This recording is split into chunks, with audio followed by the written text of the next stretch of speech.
Hi guys, JH6, welcome back to the channel. Appreciate the support. Dark, late, and instead of going to sleep, I think it's 12 o'clock right now.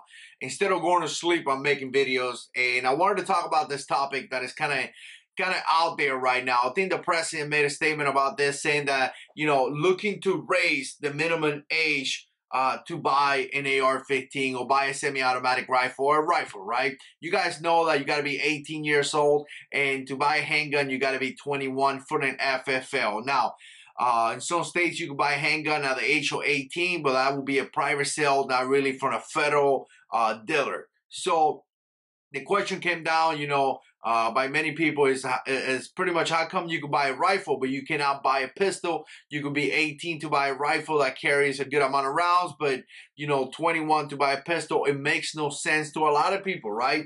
And I totally get the question. So the president kind of addressed that, and one of the proposals or some of the conversation that is taking place right now in the news is about this. And here's my thoughts on it. I think it's stupid. Pretty much. I really do. And I think that it's just not going to do anything. I think that changing the age really is not going to stop anything. And the reason why is because criminals follow the law to buy whatever they need to, and then they commit an attack. We just saw that situation here at the school where he bought a gun through an FFL. We have seen active shooter situations where criminals follow the law, and then after they acquire the gear that they need to, they commit an attack. I mean, we saw it in Vegas, guys.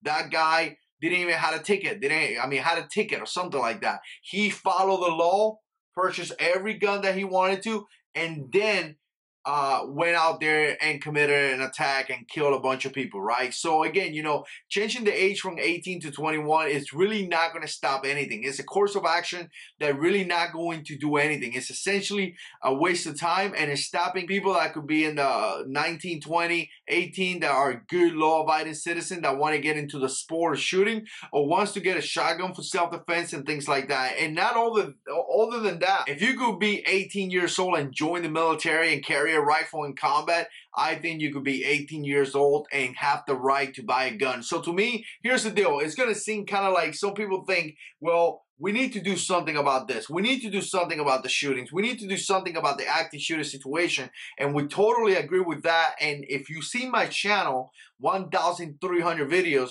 I've been talking about doing things to protect the people. So I'm all on board to protect the people, but it has to be something that really going to protect them. It has to be something that makes sense.